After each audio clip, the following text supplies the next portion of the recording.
Corporate हॉस्पिटलमध्ये तर आता डॉक्टरांना टार्गेट दिले जात आहेत की तुम्हाला पाहिजे तेवढं पॅकेज आम्ही देऊ, पण आम्ही सांगू तेवढं टार्गेट तुम्ही पूर्ण करायचं. महाराष्ट्रामध्ये 70% लोक हे खाजगी हॉस्पिटलमध्ये जातात आणि 30% लोक हे सरकारी हॉस्पिटलमध्ये जातात. सर्व प्रायव्हेट हॉस्पिटलचं धोरण काय की पेशंट आल्यानंतर त्याला जितकं घाबरवता येईल तितकं घाबरावा, त्याशिवाय तो आपले खिसे रिकामे करणार नाही किंवा आपल्या काय असेल ते वस्तू विकून, काय दागिने विकून, कर्ज काढून तो आपल्याकडे पैसे भरणार नाही. ज्यावेळेस तो घाबरेल त्यावेळेस तो सर्व आपल्याकडची दारं तो मोकळी करेल. हे आता सर्व प्रायव्हेट हॉस्पिटलला चांगलं माहीत झालेलं आहे. माझ्या मित्राला 4 वाजता डिस्चार्ज दिला गेला, तर त्याचं बिल, त्याला लावलेलं बेड चार्जेस हे साधारणतः 2,000 रुपये पर डे होते. त्याच्यासोबत असलेल्या दुसऱ्या पेशंटला 5 वाजता डिस्चार्ज दिला गेला आणि त्यांना त्या बेड चार्जेस हे पर डे 3,000 रुपये लावले गेले. म्हणजे पेशंटला डिस्चार्ज दिल्यानंतर यांचं ठरतं की कुठल्या पेशंटला कशा पद्धतीनं हे लागायचं. त्यांना पारदर्शकता त्यांच्या एकूण बिलिंग सिस्टीम मध्ये नाहीच आहे. डॉक्टरांना सांगितलं जातंय की समजा तुम्ही हार्ट स्पेशालिस्ट आहात तर तुम्हाला महिन्याला एवढ्या अँजिओप्लास्टी तुम्ही केल्याच पाहिजेत. मग ज्यावेळेस पेशंट त्यांच्याकडे येतोय आणि त्याच्या डोक्यावर ते टार्गेटचं भूत आहे, त्यामुळे गरज नसताना पेशंटला अँजिओप्लास्टी करायला भाग पाडलं जात आहे. अशा अनेक ऑपरेशनच्या बाबत घडत असल्याचं उजेडात आलेलं आहे. नमस्कार मंडळी, स्वागत आहे आपलं सिविक मिरर चॅनलमध्ये. मंडळी, आम्ही या पॉडकास्टच्या माध्यमातून वेगवेगळ्या विषयांवर अभ्यास असलेली माणसं आपल्यासमोर आणत असतो. आमच्या पॉडकास्टला तुमच्याकडून खूप चांगला प्रतिसाद सुद्धा मिळतोय. आज आपण आरोग्यविषयक चर्चा करणार आहोत. दीनानाथ मंगेशकर रुग्णालयामध्ये एका गर्भवती महिलेला केवळ 10 लाख रुपयांचं डिपॉझिट न भरल्यामुळे प्राण गमवावे लागले. या घटनेनंतर संपूर्ण राज्यामध्ये संतापाची लाट उसळली. एकूणच आरोग्य व्यवस्थेविषयी अनेक प्रश्न उपस्थित केले जाऊ लागले. नेमके रुग्णांचे अधिकार काय आहेत, रुग्णालयांची कर्तव्य काय आहेत, याविषयी आपण आजच्या पॉडकास्टमध्ये चर्चा करणार आहोत. आज याविषयी माझ्यासोबत बोलण्यासाठी आलेले आहेत आरोग्य हक्क कार्यकर्ता दीपक जाधव. दीपक जाधव हे पत्रकार देखील आहेत. त्यांनी वेगवेगळ्या सामाजिक चळवळींमध्ये अनेक वर्ष काम केलेलं आहे.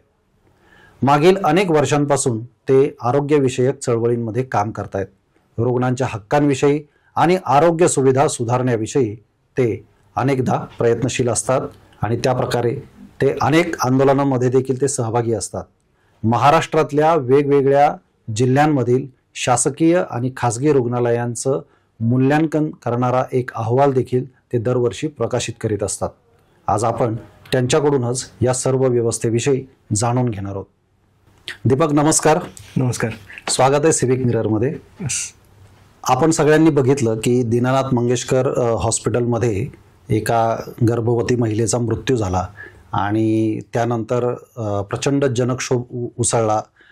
रुग्णालय कशा प्रकारे रुग्णांची लूटमार करतात ह्याविषयी सुद्धा खूप चर्चा झाली, आंदोलनं झाली, रुग्णालयावर टीकेचा भडीमार झाला आणि राजकीय पक्षांना आणि सरकारला सुद्धा ह्या सर्व आंदोलनांची दखल घ्यावी लागली. पण हे एक उदाहरण आपल्या समोर आलं. अशी अनेक उदाहरणं दररोज पूर्ण महाराष्ट्रात नव्हे तर पूर्ण भारतभरामध्ये घडत असतात. तर ही जी काही सगळी परिस्थिती निर्माण झालेली आहे, तर ही परिस्थिती नेमकी कशामुळे निर्माण झाली आणि ह्याविषयी समाजामध्ये तुमच्यासारखे जे कार्यकर्ते आहेत जे रुग्णांच्या हक्कांसाठी काम करतात, तर ते नेमकं कशा पद्धतीनं काम करतायत? सर्वात पहिल्यांदा मला आपलं पुणे सिविक मिरर आणि पुणे टाइम्स मिरर या दैनिकाचं अभिनंदन करायचं आहे. का तर ज्या घटनेवरून राज्यभर आक्रोश तयार झाला ती घटना सर्वात प्रथम उजेडात आणण्याचं काम आपल्या दैनिकाने केलेलं आहे. एका महिलेकडून 10 लाख रुपये भरा आणि त्याशिवाय आम्ही तुमच्यावर उपचार सुरू करणार नाही असा प्रकार दीनानाथमध्ये घडला आणि याच्यामध्ये उपचाराला विलंब होऊन त्या महिलेला आपला जीव गमवावा लागला. तर हा जो एक प्रकार आहे तो एक ट्रिगर पॉइंट ठरला आणि त्यानंतर पूर्ण राज्यभर या घटनेनंतर रोष तयार झाला आणि हे स्वाभाविक होतं. का तर अगदी खाजगी रुग्णालयांनी डिपॉझिटची मागणी करणं 5,000, 10,000, 25,000 इथपर्यंत आपण समजू शकतो, पण 10 लाख रुपये तुम्ही भरा आणि त्याशिवाय उपचार करणार नाही. म्हणजे या प्रकरणामध्ये त्या महिलेला ऑपरेशन थिएटरमध्ये नेण्यात आलं होतं. सर्व प्रोसिजर पूर्ण झालेली होती आणि ऑपरेशनला घेऊन जाणार इथपर्यंत सर्व तयारी झालेली असताना केवळ डिपॉझिट भरलं नाही आणि तेही 10 लाखाची एक रक्कम भरली नाही, म्हणून ते ऑपरेशन थांबवलं गेलं आणि त्यामुळे नाईलाजास्तव त्यांना त्या पेशंटला घेऊन दुसऱ्या हॉस्पिटलला जावं लागलं. तर या निमित्तानं हे आता पुढे आलंय की खाजगी हॉस्पिटल काय पद्धतीनं लोकांचं शोषण करतायत. आणि आम्ही या विषयावर मी स्वतः गेल्या 5 वर्षापासून आरोग्य चळवळीमध्ये मी काम करतोय आणि आमच्या कामाचं प्रमुख मुद्दे एकतर सरकारी हॉस्पिटल चांगली झाली पाहिजेत या मुद्द्याला आम्ही घेऊन काम करतो आणि दुसरा मुद्दा खाजगी हॉस्पिटलचं योग्य ते नियमन आणि नियंत्रण हे शासनाकडून झालं पाहिजे अशी आमची प्रमुख मागणी आहे. गेल्या लोकसभा विधानसभा निवडणुकीच्या काळामध्ये आरोग्य हा राजकीय मुद्दा झाला पाहिजे याला धरून आम्ही राज्यभर आरोग्य हक्क परिषदा घेतल्या. महाराष्ट्र सरकारची एकूण आरोग्य विभागाची कामगिरी काय त्याचं मागच्या 5 वर्षाचं रिपोर्ट कार्ड देखील प्रकाशित करण्यात आलं आणि अत्यंत ढिसाळ अशी महाराष्ट्र सरकारची कामगिरी त्या याच्यामध्ये आढळून आली. आणि दुसऱ्या बाजूला सरकारी हॉस्पिटलची अवस्था ठीक नसल्यानं लोकांना नाईलाजास्तव खाजगी हॉस्पिटलकडे जावं लागतंय. महाराष्ट्रामध्ये 70% लोक हे खाजगी हॉस्पिटलमध्ये जातात आणि 30% लोक हे सरकारी हॉस्पिटलमध्ये जातात. आणि इतर राज्यांचं आपण तुलना करता हे महाराष्ट्रातलं खाजगी व्यवस्थेवर अवलंबून राहण्याचं हे जे प्रमाण आहे ते खूपच जास्त आहे. आणि हे केवळ आणि केवळ सरकारी आरोग्य व्यवस्था कुपोषित राहिल्यामुळं हे घडताना दिसून येत आहे. ओके, आपण दिनानाथच्या घटनेच्या अनुषंगाने बोलतोय आणि 10 लाखाचं बिल दिलं गेलं नाही किंवा त्यातली काही रक्कम मला वाटतं त्यांनी भिसे कुटुंबांनी भरण्याची तयारी दर्शवली होती, पण ते पूर्ण 10 लाख भरू शकत नव्हते. त्यानंतर हा सगळा प्रकार घडलाय. पण मानवतेला काळिमा फासणारी ही घटना आहे खरं म्हणजे, की कोणताही संवेदनशील माणूस अशा घटनेनं हादरून जाणार हे स्वाभाविक आहे. पण 10 लाख रुपये आकारले त्या हॉस्पिटलने आणि ते सुद्धा उपचार करण्याच्या आधी, रुग्णाला दाखल करून घेण्याच्या आधी. तर मुळात हा सुरुवातीचा असा प्रश्न आहे, तुम्ही चळवळीतले कार्यकर्ते आहात, तर मला एक गोष्ट सांगा की ह्या सगळ्या काय म्हणतात त्याला व्यवस्थेमध्ये रुग्णालयाला अशा प्रकारे डिपॉझिट घेण्याचा अधिकार आहे का आणि कायद्यामध्ये तशी तरतूद आहे का? ओके, महाराष्ट्र नर्सिंग ऍक्टचा जर आपण कायदा बघितला तर त्याच्यामध्ये 15 प्रकारचे दर शासनाने सांगितलेले आहेत की या प्रकारचे दर तुम्ही आकारू शकता. पण याच्यामध्ये डिपॉझिटचा कुठेही उल्लेख नाही. तुम्ही प्रवेश फी रुग्णांकडनं घेऊ शकता पण डिपॉझिट घेण्याबाबत कुठेही तरतूद करण्यात आलेली नाहीये. त्यामुळं माझं पूर्ण मत आहे की डिपॉझिट हे खाजगी हॉस्पिटलला घेता येत नाहीत आणि त्याबाबतचं पत्रक पण आता प्रकाशित म्हणजे महापालिकेने त्याच्याबाबतच्या नोटिसा सर्व खाजगी हॉस्पिटलला दिलेल्या आहेत की अत्यवस्थ पेशंट जर असेल तर त्याच्याकडून कुठल्याही डिपॉझिटची मागणी करू नये. आणि विशेषतः आता ज्या रुग्णालयाबाबत हा प्रकार घडला दिनानाथ हॉस्पिटलबाबत, त्यांनी स्वतः देखील प्रेस कॉन्फरन्स घेऊन जाहीर केलंय की आम्ही अत्यवस्थ रुग्णांकडून कुठल्याही प्रकारचं डिपॉझिट घेणार नाही. या निमित्ताने एक चांगली चर्चा या डिपॉझिटच्या मुद्द्यावर घडून आली आणि आता स्वतःहून खाजगी हॉस्पिटलनी याबाबतच्या या कायद्याच्या नियमाचं पण पालन केलं पाहिजे आणि स्वतःवर पण काही बंधनं खाजगी हॉस्पिटलने घालून घेणं आवश्यक आहे.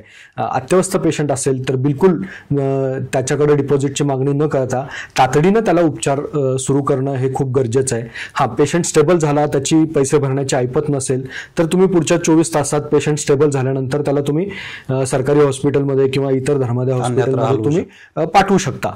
पण तो अत्यवस्थ असताना त्याला अटॅक आलेला आहे किंवा त्याचा जीव धोक्यात आहे, अशा वेळी तुम्ही त्याला त्याच्यावर प्राथमिक उपचार करून त्याला ते स्टेबल करणं आवश्यक आहे आणि त्यावेळी कुठलंही डिपॉझिट तुम्ही मागता कामा नये असं हे आहे. आणि तसं पुणे महापालिकेने तर सर्व हॉस्पिटलला आता नोटिसा दिलेल्याच आहेत. काही रुग्णालय स्वतःहून जाहीर करतायत, दिनानाथनी ते जाहीर केलं, तर त्याचं अनुकरण महाराष्ट्रातल्या सर्व खाजगी हॉस्पिटलनी करावं अशी आमची मागणी आहे. पण मला एक याच्यामध्ये असं म्हणायचं आहे की हा झाला एक डिपॉझिटचा मुद्दा, पण रुग्ण दाखल करून घेतल्यानंतर सुद्धा एक तर रुग्णाच्या नातेवाईकांना धीर देण्यापेक्षा अनेकदा अशी भूमिका आपण हॉस्पिटल्सकडनं बघतो की त्यांना ते नातेवाईकांना घाबरवून टाकतात आणि इतकं पॅनिक करतात की नातेवाईकांना काही सुधारत नाही आणि आम्ही वाटेल तेवढा खर्च करायला तयार आहोत, तुम्ही आमचा पेशंट वाचवा, अशा भूमिकेमध्ये नातेवाईक जातात आणि अनेकदा पैसे प्रचंड खर्च करतात, अनेकदा रुग्ण दगावतात किंवा रिकवर होत नाहीत, त्यांना आयुष्यभराचं दुखणं लागतं. अशा वेळेस पैसे तर खूप मोठ्या प्रमाणावर जातात. मग नेमके काय उपचार केलेत, कसे केलेत, प्रत्येक उपचाराचा दर काय आहे, कोणत्या उपचाराला किती खर्च असला पाहिजे याच्या काही मर्यादा किंवा शासनाने अशा काही पद्धतीचे नियम घालून दिलेत का? तुम्ही आत्ता खूप चांगला मुद्दा मांडलात की पेशंटला घाबरून टाकलं जातं. आत्ता नुकतीच डॉक्टर अरुण गद्रे यांची रहस्यचक्र नावाची कादंबरी आलेली आहे, ती याच विषयावर आहे. आणि त्या कादंबरीमध्ये एक वाक्य आहे की डर बिकताय. म्हणजे आत्ता सर्व प्रायव्हेट हॉस्पिटलचं धोरण काय की पेशंट आल्यानंतर त्याला जितकं घाबरवता येईल तितकं घाबरावं, त्याशिवाय तो आपले खिसे रिकामे करणार नाही किंवा आपल्या काय असेल ते वस्तू विकून, काय दागिने विकून, कर्ज काढून तो आपल्याकडे पैसे भरणार नाही. ज्यावेळेस तो घाबरेल त्यावेळेस तो सर्व आपल्याकडची दारं तो मोकळी करेल. हे आता सर्व प्रायव्हेट हॉस्पिटलला चांगलं माहीत झालेलं आहे. पूर्वी जे होतं ते डॉक्टर पहिल्यांदा पेशंट आल्यानंतर त्याला धीर द्यायचे, म्हणून आपण डॉक्टरांना देव म्हणायचो की डॉक्टरांना आपण देवाचा दर्जा द्यायचो. पण आता पूर्ण त्याच्या उलट झालेलं आहे. आता प्रायव्हेट हॉस्पिटलची पॉलिसी ही डर बिकताय, म्हणजे पेशंट आल्यानंतर त्याला जेवढं घाबरवता येईल तेवढं घाबरवा आणि मग बरोबर तुमचं पैशाचं मशीन सुरू होऊन जातं आणि पैसे तो पेशंट तुम्हाला द्यायला सुरुवात करतो. हे खूप अत्यंत चुकीचं असं हे घडतंय. आज जे दीनानाथच्या घटनेनंतर आपण बघतोय की पेशंट आणि डॉक्टर यांच्यामधलं नातं खूप बिघडताना दिसतंय. त्याला त्याच्या अनेक कारणांपैकी हे एक त्याचं कारण आहे की अशा पद्धतीनं डॉक्टर लोक देखील डर बिकताय ही पॉलिसी अवलंबतायत आणि त्यातून हे असे काही प्रकार आपल्याला पुढे येताना दिसतात. पण याला शासनाच्या स्तरावर काही नियम, निकष आणि काही मर्यादा घालता येणार नाही? नक्कीच. ऑलरेडी आपला जो कायदा आहे महाराष्ट्र नर्सिंग होम ऍक्ट, याच्यामध्ये कोविडच्या काळामध्ये 14 जानेवारी 2021 3 प्रमुख महत्वाचे बदल केले गेले. त्याच्यामध्ये एक सांगितलं गेलं की प्रत्येक खासगी हॉस्पिटलनी दरपत्रक त्यांच्या दर्शनी भागामध्ये लावलं पाहिजे. जसं तुम्ही म्हणलात की पेशंट आल्यानंतर तुम्ही त्याला कल्पना द्या ना की तुझा खर्च इतका होणार आहे, इतकं हे आहे. त्याला जर त्याची ऐपत असेल तर तो तिथं उपचार घेईल, नाही तर तो दुसरीकडं हे जाईल. त्यामुळे त्याला आल्यानंतर पहिल्यांदा पूर्ण त्या खर्चाची कल्पना देणं हे त्या ऍक्टनुसार यांचं काम आहे. हॉस्पिटलचं कर्तव्य आहे की त्यांनी ते सगळं सांगितलं पाहिजे आणि त्याचं दरपत्रक की आमच्या हॉस्पिटलमध्ये बेड चार्जेस आहे, डॉक्टरांची व्हिजिटिंग फी आहे, ही दर्शनी भागामध्ये मोठ्या बोर्डच्या स्वरूपात ते लावणं अपेक्षित आहे. हे पहिलं त्याच्यामध्ये हे आहे. त्याचबरोबर रुग्ण हक्कांचे लावत नाही. हो, खूप हॉस्पिटल लावत नाहीत. काही हॉस्पिटल A4 साईजच्या कागदावर असे दर लिहितात आणि कुठेतरी अकाउंट विभागात त्यांना हे पारदर्शकता आणायचीच नाहीये. अगदी मी माझं उदाहरण सांगतो. माझ्या मित्राला 4 वाजता डिस्चार्ज दिला गेला, तर त्याचं बिल, त्याला लावलेलं बेड चार्जेस हे साधारणतः 2,000 रुपये पर डे होते. आणि त्याच्यानंतर त्याच्यासोबतच असलेलं सेमी प्रायव्हेट रूम होती, त्याच्यासोबत असलेल्या दुसऱ्या पेशंटला 5 वाजता डिस्चार्ज दिला गेला आणि त्यांना त्या बेड चार्जेस हे पर डे 3,000 रुपये लावले गेले.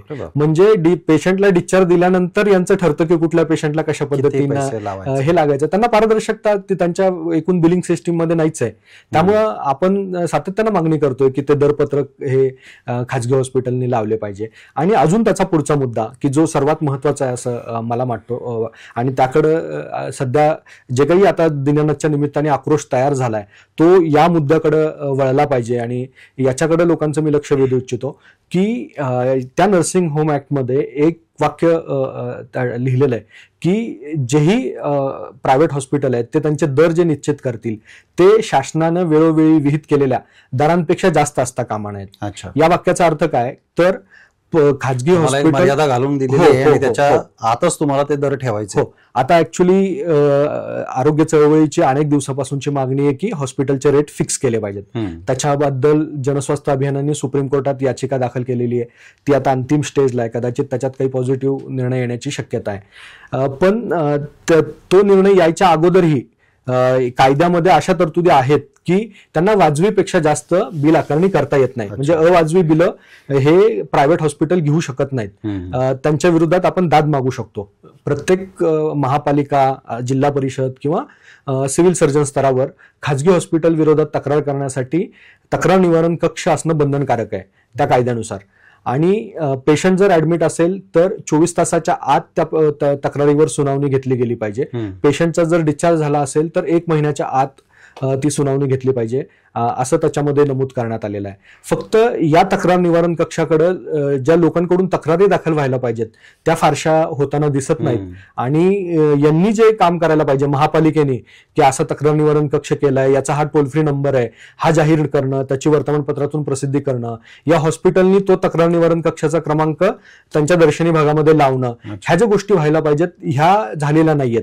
त्यामुळे पेशंटला माहितच नाही की खासगी हॉस्पिटल विरोधात आपण तक्रार करू शकतो, की त्यांच्याकडून मला वाटतं टोल फ्री क्रमांक आहे तो. हो. आपण इथं आपण पुणे शहरामध्ये त्याच्याबाबत खूप मोठी मोहीम राबवली आणि पुणे महापालिकेला आपण तो नंबर जाहीर करायला भाग पाडलं. आता त्यांचा टोल फ्री नंबर पुणे महापालिकेने उपलब्ध करून दिलाय, तसं नाशिक महापालिकेने पण दिलाय, परभणी महापालिकेचा देखील ते आलेला आहे. बाकी अजून खूप शहरांमध्ये हा तक्रार निवारण कक्ष स्थापन होणं, त्याचा टोल फ्री क्रमांक जाहीर होणं हे अपेक्षित आहे, पण त्याची अंमलबजावणी फारशी होताना दिसत नाही.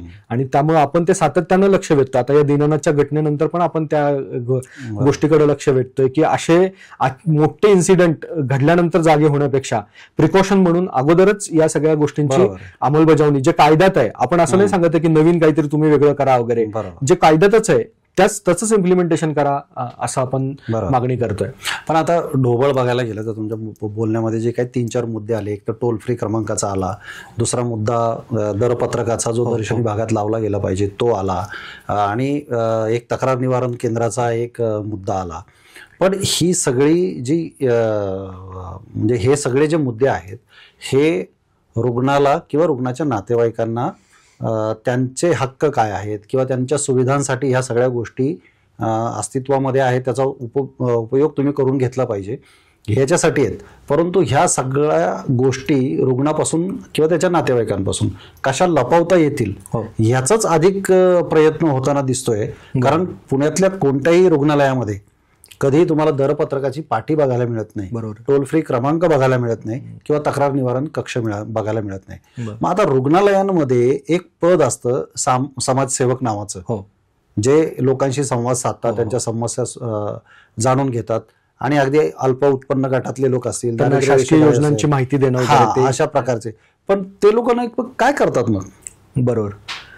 तर हे जे आहे की समाजसेवक हे त्यांचेच कर्मचारी नोकरी करत असतात, तर त्यामुळे ते पेशंटच्या बाजूने फार बोलतील अशी अपेक्षा आपण करू शकत नाही. महात्मा फुले योजनेमध्ये जे आरोग्य मित्र आहेत, ज्या हॉस्पिटलला महात्मा फुले योजना आहे तिथं जे आरोग्य मित्र असतात ते मात्र शासनाने नेमलेले हे असतात, तर त्यांच्याकडून चांगलं काम होताना दिसतंय. आता धर्मादाय हॉस्पिटलच्या बाबत पण हा मुद्दा पुढे आला की धर्मादायच्या योजनेची मागणी ज्यावेळेस पेशंट हॉस्पिटलकडे करतं त्यावेळेस ते काही फार दाद लागू देत नाही, टाळाटाळ करतात.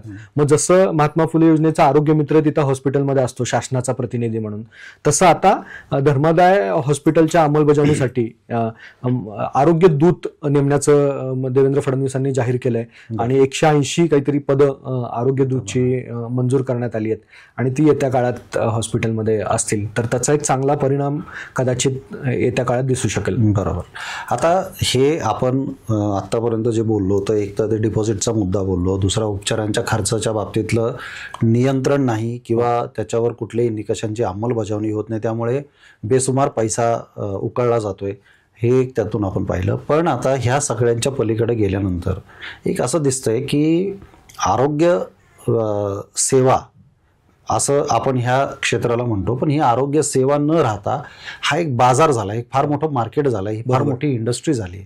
तर ह्या इंडस्ट्रीमध्ये येणारे जे घटक आहेत, मग ज्याच्यामध्ये औषध कंपन्या असतील, वेगवेगळे ऑपरेशन्सची शस्त्रक्रिया करण्यासाठी किंवा वापरली जाणारी जी त्यांची साधन सामुग्री असते त्या तयार करणाऱ्या कंपन्या असतील, इन्फ्रास्ट्रक्चर उभं करणारे लोक असतील, तर ही सगळी इंडस्ट्री ही सर्वसामान्य रुग्णांच्या मुळावर उठली असं वाटतंय. नक्की. म्हणजे 4 इंडस्ट्री याच्या आहेत. एक आहे कॉर्पोरेट हॉस्पिटलची इंडस्ट्री, दुसरी तुम्ही म्हणालात तशी फार्मा इंडस्ट्री, तिसरी आहे पॅथॉलॉजी इंडस्ट्री, ज्या वेगवेगळ्या तपासण्या ज्या केल्या जातात, MRI असेल, रक्त तपासणी असेल, एक्सरे असेल, हे, आणि एक मेडिकल कॉलेज इंडस्ट्री, की अशा 4 मोठ्या या इंडस्ट्री आहेत. कॉर्पोरेट हॉस्पिटलमध्ये तर आता डॉक्टरांना टार्गेट दिले जात आहेत की तुम्हाला पाहिजे तेवढं पॅकेज आम्ही देऊ, पण आम्ही सांगतो तेवढं टार्गेट तुम्हाला तुम्ही पूर्ण करायचं. की मग त्याच्यामध्ये अगदी राजचक्र या पुस्तकामध्ये याच्याविषयी सविस्तर लिहिलं गेलंय की डॉक्टरांना सांगितलं जातंय की समजा तुम्ही हार्ट स्पेशालिस्ट आहात तर तुम्हाला महिन्याला एवढ्या अँजिओप्लास्टी तुम्ही केल्याच पाहिजेत. मग ज्यावेळेस पेशंट त्यांच्याकडे येतोय आणि त्याच्या डोक्यावर ते टार्गेटचं भूत आहे, त्यामुळे गरज नसताना पेशंटला अँजिओप्लास्टी करायला भाग पाडलं जात आहे. अशा अनेक ऑपरेशनच्या बाबत घडत असल्याचं उजेडात आलेलं आहे आणि हे खूप भयान चाललेलं आहे. म्हणजे तुमचा पैसा ते पैसाही जातोय आणि तुमच्या शरीराचं नुकसान पण या इंडस्ट्रीकडून केलं जात आहे. की अगदी मुंबईमधल्या एका हॉस्पिटलचं उदाहरण सांगता येईल की तिथं मानसोपचार विभाग होता आणि त्या मानसोपचार विभागातून फारसं म्हणजे नफ्यातच होता तो हे, पण इतर विभागांच्या तुलनेमध्ये त्याचा नफा कमी होता. मग तिथल्या जी मॅनेजमेंट आहे त्यांनी सांगितलं की आमचा आता मानसोपचार विभाग बंद करायचा आणि त्याच्याऐवजी जे जास्त कमवून देणारे विभाग आहेत त्यांचे बेड वाढवायचे. किंवा तिथलं कॅन्टीन होतं डॉक्टरांच्या ह्याचं आणि त्यांची रेस्टरूम डॉक्टरांची होती. ते म्हणली ही जागा एवढी चौरस फूट जी जागा आहे ती आपल्या ह्याची काही उपयोगाची नाहीये, म्हणजे आपलं त्याच्यातून काही उत्पन्न मिळत नाहीये. तर त्यांनी ते कॅन्टीन आणि रेस्टरूम काढली आणि त्या ठिकाणी बेड हे केले. मला सांगा, डॉक्टरला जर रेस्ट नाही मिळाली, त्याला जर त्या कॅन्टीनच्या सुविधा नाही मिळाल्या, तो कशा पद्धतीने चांगल्या प्रकारची सेवा देऊ शकणार आहे. सांगायचा हेतू हेच आहे की हॉस्पिटल किती कमर्शियल बनत चाललेले आहेत, म्हणजे किती टोकाची त्यांची कमर्शियलता या कॉर्पोरेट हॉस्पिटल इंडस्ट्री काय दिशेने चाललेली आहे. दुसरं फार्मा इंडस्ट्री. अगदी आपण बघत असाल की साधा रिटेलर आपल्याला आता 30 ते 40% डिस्काउंट औषधांवर देतोय. मला सांगा, रिटेलर जर 40% डिस्काउंट देत असेल तर त्या औषधाची किंमत किती फुगवली गेली आहे. म्हणजे त्याच्यात डीलरचं डिस्काउंट आहे, अजून किती त्याच्यामध्ये डिस्काउंट असतील. म्हणजे याचा अर्थ त्या औषधाची किंमत 200% 300% वाढवण्यात आलेली आहे. त्यामुळेच रिटेलर आपल्याला 40% डिस्काउंट देऊ शकतो. काही औषधं मला वाटतं 70% पण. हो. तर मग हे याच्यावर कुठंतरी कंट्रोल आणण्याची गरज आहे. त्याच्यासाठी डॉक्टरांना बंधनकारक केलं पाहिजे की तुम्ही जेनेरिक नाव औषधाचं लिहून द्या, तुम्ही ब्रँडेड कंपनीचं नाव लिहून देऊ नका. हे जरी याचं इम्प्लिमेंटेशन जरी डॉक्टरांनी नीट सुरू केलं तर 1/3 औषधाच्या किमती कमी होऊ शकतील. बाकी मग आपली केंद्र सरकारकडे पण मागणी आहे की तुम्ही आता या ह्याच्यामध्ये लक्ष घाला, या औषधांचं कंट्रोल तुम्ही करा, किमतींवर तुम्ही काहीतरी. केंद्र शासनाने तर ते जेनेरिक औषधांची योजना केली, म्हणजे औषधालय सुरू केली सगळीकडे जेनेरिक औषध. पण ह्या औषधांच्या किमतीवर जे नियंत्रण आणण्याचं हे आहे ते मात्र फारसं होताना दिसत नाहीये. याच्यात खूप मोठी फार्मा इंडस्ट्रीची लॉबी कार्यरत आहे. त्यांचे मोठ्या प्रमाणात डोनेशन हे राजकीय पक्षांना दिले जातात, हे उघड आहे. आणि त्या ह्याच्यातून कुठेतरी याबाबतचे निर्णय होत नसावेत असा एक अंदाज आहे. तर हे तातडीनं होण्याची गरज आहे. त्याचबरोबर कट प्रॅक्टिस डॉक्टरांच्या लेवलवर केली जाते. गरज नसताना तुमच्या सगळ्या प्रकारच्या रक्त तपासण्या केल्या जातात, गरज नसताना MRI करायला सांगितला जातो. तर याच्यावर पण कुठेतरी बंधन आणण्याची किंवा याच्यावर काहीतरी कंट्रोल शासनाने करण्याची गरज आहे. किंवा त्याचे जे रेट्स आहेत, MRI चे जे हे आहेत, एका ठिकाणी 5,000 मध्ये MRI करून मिळतो, एका ठिकाणी 3,000 रुपयामध्ये करून मिळतो, एका ठिकाणी 10,000. अरे हे म्हणजे एकच मशीन आहे ना, एकच हे आहे. तर तुम्ही काहीतरी त्याचं स्टँडर्डायझेशन करा, काहीतरी एक रेट त्याचा असला पाहिजे. आणि ते जर झालं तरच आपण जे लोकांच्या खिशातून पैसा मोठ्या प्रमाणात या वैद्यकीय कारणांसाठी खर्च होतोय त्याच्यावर कुठंतरी कंट्रोल येऊ शकतो. आता हे इतकं सगळं ते भयंकर आहे आणि याच्यामध्ये इतक्या इंडस्ट्रीज काम करतायत आणि सगळीकडे फायदा लाटायचं एवढंच साधारण धोरण दिसतंय. एकेकाळी डॉक्टरला देव मानायचे लोक आणि आज तोच देव लोकांना एक लुटारू राक्षस वाटू लागलाय. खंडाण्या उकळणारी यंत्रणा म्हणजे हॉस्पिटलचं, अशा प्रकारची भावना लोकांच्या मनामध्ये निर्माण झाली. तर हे चित्र नेमकं कशामुळे निर्माण झालंय, म्हणजे या खासगी हॉस्पिटलच्या ह्या प्रॅक्टिसमुळे निर्माण झालंय हा एक भाग आहे. परंतु खासगी हॉस्पिटल्सकडे इतक्या मोठ्या प्रमाणावर लोक वळतात. तुमच्या बोलण्यात मगाशी आलं की 70% लोक हे उपचार खासगी रुग्णालयात घेतात आणि 30% लोक सरकारी रुग्णालयांमध्ये घेतात. तर कुठंतरी हे सरकारचं किंवा सरकारी रुग्णालयांचं सुद्धा अपयश आहे की त्यांनी त्यांची यंत्रणा तेवढी सक्षम केलेली नाही, आरोग्य व्यवस्था. बरोबर. तर मुळात या सर्व आजाराचं खऱ्या कारणांपैकी एक कारण हे आहे की आपली सरकारी आरोग्य व्यवस्था ही शासनाकडून कुपोषित ठेवली गेली. महाराष्ट्र राज्य जे आहे हे आरोग्यावर देशामध्ये सर्वात कमी खर्च करणारं राज्य आहे. आपण तसे इतर राज्यांच्या तुलनेत तसं विकसित मानलो जातो, प्रगत राज्य आपण मानलो जातो. पण आपण आपल्या आरोग्यावरचा जर खर्च बघितला तर तो अत्यंत कमी असल्याचा आपल्याला दिसून होत आहे. त्यामुळे आम्ही सातत्यानं मागणी करतोय की जे आरोग्यावरचं बजेट आहे हे दुप्पट झालं पाहिजे. आता जितकं बजेट आहे त्याच्या दुप्पट बजेट हे आरोग्य विभागाला उपलब्ध करून दिलं पाहिजे. बजेट नसल्यामुळं तुम्ही बघत असाल की जे जिल्हा लेवलचे सिव्हिल हॉस्पिटल आहेत किंवा मेडिकल कॉलेजचे जे ससूनसारखे हॉस्पिटल आहेत, या सरकारी हॉस्पिटलची अवस्था अत्यंत दयनीय झालेली आहे की तिथली पदांची भरती नाही. अनेक 60% पदं रिक्त आहेत, डॉक्टरांची पदं रिक्त आहेत, कर्मचाऱ्यांची पदं रिक्त आहेत. जर डॉक्टरच नसतील तर कशा पद्धतीनं हॉस्पिटल चालू असणार आहे? औषधांचा सातत्यानं तुटवडा तिथं निर्माण होतोय. त्यामुळे मग लोक का सरकारी हॉस्पिटलकडे लोकांनी जायचं? आपला जीव गमवण्यासाठी कोण सरकारी हॉस्पिटलमध्ये जाणार आहेत? आणि मुळात करप्शन हा एक खूप मोठा ह्याच्यामधला फॅक्टर आहे. आता तुम्ही बघत असाल की 108 अँब्युलन्सच्या बातम्या मोठ्या प्रमाणात गेल्या काही दिवसांमध्ये येत आहेत की 10,000 कोटींचा करार 108 अँब्युलन्ससाठी शासनाने केलेला आहे. अशा 3 कंपन्यांबरोबर हा करार करण्यात आलाय. महाराष्ट्र सरकारचं वर्षाचं बजेट आहे 3,500 कोटी आरोग्य विभागाचं. त्यातले 1,000 कोटी रुपये या 3 कंपन्यांना 108 साठी दिले जाणार आहेत दर वर्षाला. म्हणजे केवळ 3,500 कोटींचं बजेट ते मुळात कमी आहे आणि त्यातले पण 1,000 कोटी रुपये या ठेकेदारांना आपण देणार आहोत. तर हे या उर्वरित आरोग्य व्यवस्थेसाठी 2,500 कोटी उरले. मग कसं काय सरकारी हॉस्पिटलची व्यवस्था चांगली होऊ शकेल जर बजेटच त्यांच्यासाठी उपलब्ध राहणार नाही? तर आम्ही म्हणतोय की हा जो करार आहे तो तातडीनं रद्द करा, की इतका त्याच्यावर खर्च करण्याची गरज नाहीये. शासनानं स्वतः 108 अँब्युलन्सची सेवा चालवावी. राज्य सरकार हे राज्य चालवत आहे, मग ते अँब्युलन्स चालू शकत नाही का? तर शासनाने स्वतः ती सेवा चालवावी. त्याच्यात जे पैसे वाचतील ते महात्मा फुले योजनेसारख्या योजनांना आपण वापरू शकू आणि एक चांगला दर्जाचं एक विम्याचं कवच आपण लोकांना उपलब्ध करून देऊ शकू. सरकारी हॉस्पिटलमध्ये सुधारणा करण्यासाठी त्या निधीचा आपण आपल्याला वापर करता येऊ शकेल. बरोबर. आता हे पुण्यासारख्या मोठ्या महानगरांमधले जे हॉस्पिटल्स आहेत, तर ह्या हॉस्पिटल्स म्हणजे तिथे खासगी हॉस्पिटल्स आणि सरकारी हॉस्पिटल्स असे दोन्ही मोठ्या प्रमाणावर असतात. म्हणजे आपल्याकडे ससून हॉस्पिटल आहे, औंध जिल्हा रुग्णालय आहे आणि पुन्हा मोठे मोठे हॉस्पिटल्स आहेत की ज्याच्यामध्ये रुबी आहे, जहांगीर आहे किंवा दीनानाथ आहे. अशा प्रकारचे खासगी हॉस्पिटल सुद्धा खूप मोठ्या प्रमाणावर आहेत.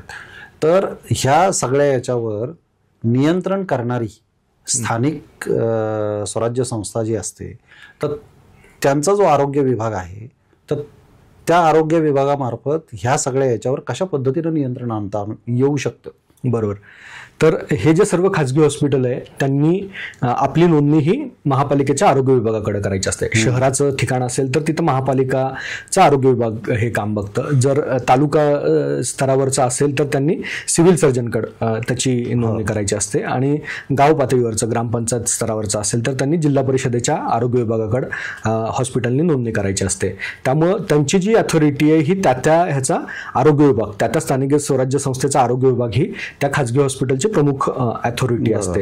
आणि या सगळ्या खाजगी हॉस्पिटलवर या जे हे आहेत महाराष्ट्र नर्सिंग होम ऍक्टच्या तरतुदी त्याचं पालन करणं हे बंधनकारक आहे. मात्र या खाजगी हॉस्पिटलकडून सर्रास त्याचं उल्लंघन केलं जातं. कुणी दरपत्रक लावत नाही, कुणी रुग्ण हक्काची सनद लावत नाही, मृतदेह पेशंटचे अडवून ठेवले जातात, पेशंटला त्यांची जी माहिती आहे ती देणं ते अनेक हॉस्पिटल कडून दिली जात नाही किंवा मेडिकल निग्लिजन्स मोठ्या प्रमाणात होताना दिसतोय.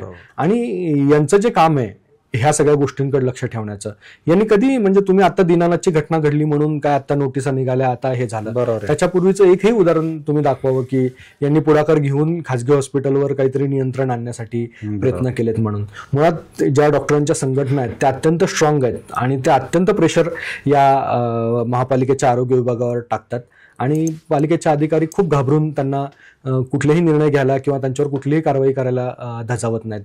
अजून दुसरा एक मुद्दा जर सांगायचा झाला आरोग्य विभागाचा, पुणे शहराचा जर आपण विचार केला तर मोठ्या प्रमाणात खाजगीकरण हे सध्या सुरू असल्याचं आपल्याला दिसून येत आहे. ज्या पालिकेची दवाखाने आहेत जी चांगल्या पद्धतीने चालवली गेली पाहिजेत तर ती अनेक दवाखाने हे खाजगी हॉस्पिटलला किंवा खाजगी संस्थांना चालवायला दिली जात आहेत. म्हणजे महापालिकेने इमारत बांधायची, तिथल्यासाठी सगळी वैद्यकीय उपकरणं खरेदी करायची, सगळं घ्यायचं आणि ते सगळं हॉस्पिटल आमच्याकडे डॉक्टर नाहीयेत असं सांगून ते प्रायव्हेट संस्थेला 30-30 वर्षाच्या कराराने ते देऊन टाकायचं. आणि याच्यामुळं मग जी आपली आरोग्य व्यवस्था आहे ती खूप कुपोषित अशी बनत चाललेली आहे. म्हणजे जी महापालिकेची जबाबदारी होती की दवाखाने चालवणे, चांगली आरोग्य सुविधा उपलब्ध करून देणे, ती महापालिका पूर्ण टाळतीये. ती खाजगी हॉस्पिटलला देऊन त्यांच्यावर ढकलून देते ती आपली स्वतःवरची जबाबदारी. पण याच्यामुळे जे कर भरतात नागरिक त्यांना आरोग्याची उत्तम सुविधा मिळत नाही. बरोबर. दुसरी गोष्ट की खासगीकरणाच्या दिशेनं पटापट पावलं टाकलं जात आहेत असं एकंदर दिसतंय. आणि खूप गंभीर मुद्दा आहे हा, की आरोग्य चळवळीतल्या कार्यकर्त्यांनी अनेकदा त्याच्या पेपरला बातम्या पण येतात, त्याच्याकडे लक्ष वेधण्याचा प्रयत्न केला जातो, पण या सगळ्या पाठीमागं खूप मोठे राजकीय हितसंबंध आहेत, प्रशासकीय अधिकाऱ्यांचे हितसंबंध आहेत, आणि या सगळ्या आर्थिक हितसंबंधातून हे विषय कितीही त्याला विरोध झाला की ते मोडून काढले जातात, करार केला जातो, आणि मग ते इतका करार स्ट्रॉंग असतो की तुम्ही न्यायालयात जा, कुठेही जा, काही होत नाही. बरोबर. असं खूप अशी निराशाजनक अशी परिस्थिती सध्या या महापालिकेच्या स्तरावर दिसून येत आहे. मला सांगा, मुंबई महापालिका आपल्या बरोबरची आहे, तिथल्या महापालिकेचे स्वतःचे 4 मेडिकल कॉलेज आहेत आणि अत्यंत चांगले मोठं हॉस्पिटल मुंबई महापालिका चालवते. आपल्या शेजारची पिंपरी चिंचवड महापालिका आहे, त्यांचं YCM सारखं चांगलं मोठं हॉस्पिटल आहे.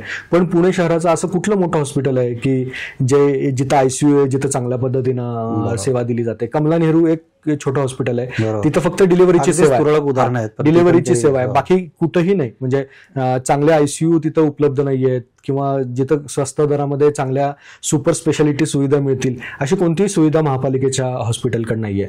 वस्तुतः शहराच्या 4 भागामध्ये 4 मोठं हॉस्पिटल हे महापालिकेनं उभं करणं गरजेचं होतं, आणि राज्य शासनाने उभं करणं गरजेचं होतं. म्हणजे राज्य शासनाचं ससून आणि औंध जिल्हा रुग्णालय सोडलं. ससून तर ब्रिटिशांनी स्थापन केलेलं आहे, आणि औंध जिल्हा रुग्णालय आता 2008 मध्ये स्थापन झालं.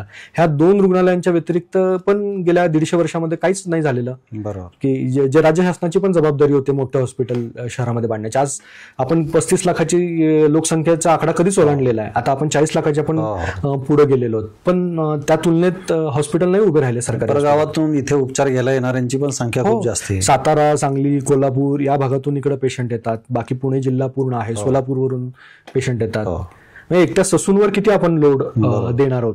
बरोबर. याचाही विचार होण्याची. मला तर कधी कधी प्रश्न पडतो की जर ही सरकारी रुग्णालय नसतील, म्हणजे त्यांची अवस्था दयनीयच आहे, कारण त्या ज्या गर्भवती महिला ह्या सगळ्या दिनाच्या सगळ्या प्रकारामुळे ज्यांना प्राण गमवायला लागले, त्या तनिषा भिसे यांना ससूनमध्ये हलवलं होतं, पण तिथली जी विदारक परिस्थिती होती ती बघून मग त्यांना दुसरीकडे हलवलं. म्हणजे अशी सगळी सरकारी रुग्णालयांची अवस्था आहे. पण तरी तिथं मोठ्या प्रमाणावर ज्यांची आर्थिक कुवत नाही अशा प्रकारचे रुग्ण येतात. बरोबर. पण चांगलं 1800 बेडचं हॉस्पिटल असून अनेक पेशंट तिथं दाखल होतात, बरे होऊन पण जातात. अनेक चांगल्या तिथल्या स्टोरीज पण आहेत. खूप चांगले पेशंट, दुर्मिळ आजार असलेल्या पेशंटवर चांगले उपचार झाले, ते बरे पण झालेत. एक निगेटिव्ह पण चित्र ससून बाबतचं तयार झालेलं आहे, तेही आता बदलण्याची आपली जबाबदारी आहे. त्याच्यामध्ये प्रसारमाध्यमांची पण जबाबदारी आहे, चांगल्या आणि वाईट दोन्ही शेड, आरोग्य चळवळीतल्या कार्यकर्त्यांची पण ती जबाबदारी आहे की ही आपली हॉस्पिटल आहेत आणि ही आपण चांगली करूयात, त्याच्यासाठी आपण पुढाकार घेऊयात. त्याचं मी एक उदाहरण सांगू इच्छितो. गेल्या 2 वर्षापासून मी औंध जिल्हा रुग्णालयामध्ये काम करतोय. लोकसहभागातून सरकारी हॉस्पिटल कशा पद्धतीने चांगलं करता येईल असा माझा तो अभ्यासाचा विषय होता. काही वस्तीतल्या लोकांना घेऊन आणि हॉस्पिटलच्या काही कर्मचाऱ्यांना घेऊन आम्ही एक समिती तयार केली आणि लोकाधारित देखरेख आणि संवाद प्रक्रिया गेल्या 2 वर्षापासून तिथं राबवतोय. त्याचे अत्यंत चांगले असे रिझल्ट्स आम्हाला तिथं मिळत आहेत. आता त्याच्याविषयी मी सविस्तर लिहिणार आहे. आणि हे जे आम्ही पायलट प्रोजेक्ट तिथं राबवला तो ससून सारख्या हॉस्पिटलमध्ये किंवा इतर जिल्ह्यातल्या जिल्हा रुग्णालयांमध्ये तो राबवला जावा अशी आमची येणाऱ्या काळामध्ये इच्छा आहे. तर लोकांनी पुढाकार याच्यासाठी घ्यावा, हा एक भाग. आणि दुसरा भाग, जे आपले पालकमंत्री आहेत, जे आपले आमदार आहेत, खासदार आहेत, त्यांनाही आपण कुठेतरी आता याचा जाब विचारूयात की कधी तुम्ही हे आमचे हॉस्पिटल तुम्ही चांगले करणार आहे, याची पण आता वेळ आलेली आहे. आता हा सगळा विषय जो झाला दिनानाथच्या बाबतीत किंवा त्यानंतर, आणि अनेक खासगी हॉस्पिटल्सची पण प्रॅक्टिस कशा प्रकारे चालते याविषयी आपण बोललो. आता तुमच्या सारख्या ज्या संस्था आहेत, संघटना आहेत, ज्या आरोग्यविषयक प्रश्नांवर काम करतात, तर आता ह्या चळवळीचं भवितव्य कसं असणार आहे किंवा ह्या चळवळीकडे नेमकं तुम्ही कसं बघता, पुढची तुमची आव्हानं काय आहेत? बरोबर की खरं कोविडच्या काळामध्येच आपल्याला खूप मोठा धडा मिळालेला होता की सार्वजनिक आरोग्य व्यवस्था किती महत्वाची आहे हे आपल्या सगळ्यांना त्या काळात कळालेलं होतं. की म्हणजे आपल्याला सर्वात पहिल्यांदा मदतीला धावून कोण आलं तर ससून आलं, औंध जिल्हा रुग्णालय आलं, किंवा नंतर आपण आपलं सरकारी जम्बो हॉस्पिटल उभारलं आणि तिथून लोकांवर उपचार झाले. का तर खाजगी हॉस्पिटलने हात वर केले. पहिल्या टप्प्यात तर कोविडला घाबरून अनेक डॉक्टरांनी आपलं हॉस्पिटलच बंद ठेवलं होतं. मग नंतर त्याची भीती कमी झाल्यानंतर त्यांनी परत हॉस्पिटल सुरू केले, पण मग त्यांनी पैसे कमवायला सुरुवात केली. मग बेड उपलब्ध होईना झाले किंवा खूप मोठ्या प्रमाणात चार्जेस या ह्याच्यासाठी लावले गेले आणि आपण बघितलं की एखाद्या मोठी आपत्ती आल्यानंतर खरं जर मदतीला कोण धावून येतं तर सरकारी आरोग्य सेवाच आपल्या मदतीला धावून येते. आणि मग याच्यासाठी की आता आणि असं अपेक्षित होतं की येणाऱ्या काळामध्ये सरकार या कोविड नंतर धडा घेऊन आरोग्यावरचं बजेट वाढवेल, आरोग्य सुविधा चांगल्या पद्धतीनं देण्यासाठी प्रयत्न करेल. पण बघितल्यानंतर असं लक्षात आलं की बजेट कमी कमी करत गेलंय सरकार. म्हणजे तुम्ही आरोग्याचं बजेट जर गेल्या पाठीमागच्या 3-4 वर्षात काढून बघितलं तर कोविडमध्ये वाढलं होतं, कोविड आला होता त्यामुळे ते साहजिकच वाढलं होतं. पण नंतरच्या काळामध्ये ते कमी करत गेलं हे. तर हे बजेट वाढलं पाहिजे ही आमची आता या विषयावर आम्ही सातत्यानं काम करतोय. आरोग्यमंत्री असतील किंवा मुख्यमंत्री असतील यांच्याकडे सातत्यानं निवेदनं देणं असेल किंवा जिथंही आम्हाला संधी मिळेल, ज्याही व्यासपीठावर हा विषय मांडण्याची संधी मिळेल तिथं आम्ही हे मांडण्याचा प्रयत्न करतोय. त्याचबरोबर खाजगी हॉस्पिटलचं जे हे आहे, आता खूप लोकांच्या रोषाचा स्फोट त्या दीनानाथच्या घटनेनंतर झाला. तर या ह्याच्यातून पण आता लक्षात आलेलं आहे की खाजगी हॉस्पिटलवर जर आता योग्य त्या प्रकारचं नियंत्रण आणलं नाही तर सारी व्यवस्था कोलॅप्स होऊ शकते आणि डॉक्टर आणि रुग्ण यांच्यातलं नातं खूप खराब झालेलं आहे. ते पण चांगलं व्हावं, एक संवाद घडून यावा. आमची आज मीटिंग झाली, त्याच्यामध्ये पुण्यातल्या विविध सामाजिक चळवळीचे कार्यकर्ते होते. विजय कुंभार सर असतील, आपले निवृत्त संधी अधिकारी महेश झगडे सर असतील, किरण मोगे आपल्या होत्या आणि त्याचबरोबर इंडियन मेडिकल असोसिएशन IMA त्याचे पदाधिकारी पण होते, त्याचे अध्यक्ष त्या मिटिंगला होते आणि इतरही त्यांचे डॉक्टर त्या मिटिंगला आलेले होते. एक चांगली चर्चा आमची आजच्या त्या मिटिंगमध्ये झाली आणि हाच त्या मिटिंगचा सूर होता की कुठंतरी आता डॉक्टर आणि सामाजिक चळवळीतले कार्यकर्ते असतील किंवा सामान्य नागरिक असतील यांनी एकत्र येऊन एक संवाद प्रक्रिया सुरू करावी आणि हे जे काही वातावरण खराब होत आहे ते दूर करण्यासाठी पुढाकार घ्यावा असं आमचा प्रयत्न असणार आहे. ओके दीपक, तुम्ही खूप चांगली माहिती दिली आम्हाला आणि एकूणच ही चळवळ समजवण्याचा प्रयत्न केला, रुग्णांचे हक्क सांगण्याचा प्रयत्न केला. यासोबतच जी खाजगी हॉस्पिटल्स आहेत, रुग्णालय आहेत, त्यांनी लोकांप्रती काय कर्तव्य बजावली पाहिजेत हे देखील तुम्ही सांगितलं. मला असं वाटतं की याच्यामध्ये काही रुग्णालय चांगलं काम देखील करत असतील, काही सकारात्मक बाजू पण असेल, पूर्णच नकारात्मक आपण बघून चालणार नाही. परंतु तुम्ही अत्यंत माहिती आम्हाला खूप महत्त्वपूर्ण माहिती दिली आणि तुम्ही सिविक मिररच्या स्टुडिओमध्ये आलात, आमच्याशी ही सर्व माहिती आमच्याशी शेअर केली, त्याबद्दल खूप खूप धन्यवाद. थँक्यू. मंडळी, रुग्ण आणि आरोग्य ह्या गोष्टी अत्यंत संवेदनशील बनलेल्या आहेत. आरोग्याला सेवेचा दर्जा देण्यात आलेला आहे, परंतु मागच्या काही वर्षांमध्ये या सेवेचा बाजार मांडण्यात आलाय. रुग्णांना शासन स्तरावर खूप मोठ्या प्रमाणावर अधिकार पण देण्यात आलेले आहेत, हक्क देण्यात आलेले आहेत, परंतु त्याची अंमलबजावणी होत नाही.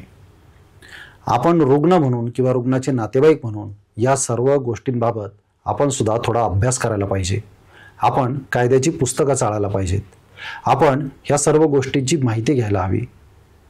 एकदमच आपल्यावर आभाळ कोसळल्यानंतर धावपळ करण्यामध्ये काहीही अर्थ नसतो. आपण स्वतःला आरोग्य सुविधा आणि कायदे याविषयी प्रशिक्षित करणं अत्यंत आवश्यक आहे. घडणाऱ्या घटना आपल्याला अशाच प्रकारचं शहाणपण देऊन जातात. पुढच्याच ठेच मागचा शहाणा असं आपण म्हणतो, परंतु ते केवळ म्हणीपुरतं न राहता आपण देखील त्याच्यामधून काहीतरी बोध घेणं आवश्यक आहे. दीनानाथ मंगेशकर रुग्णालयामध्ये घडलेल्या घटनेच्या अनुषंगाने या विषयावर सर्वत्र चर्चा होत आहेत, आंदोलनं होत आहेत, पण त्याचा परिपाक जो आहे तो या क्षेत्रामध्ये घुसलेल्या वाईट प्रवृत्ती दूर करून खऱ्या अर्थाने रुग्णांना उत्तम प्रकारची वाजवी दरातली सेवा मिळावी असा असायला हवा. मित्रांनो, हा व्हिडिओ आवडला असल्यास आम्हाला कमेंट करून नक्की सांगा. असेच वेगवेगळे माहितीपूर्ण व्हिडिओ आणि पॉडकास्ट ऐकण्यासाठी आपल्या सिविक मिररच्या चॅनलला लाईक, शेअर आणि सबस्क्राईब करायला विसरू नका. पुन्हा भेटू अशाच वेगळ्या व्हिडिओसह आपल्या सिविक मिरर चॅनलवर.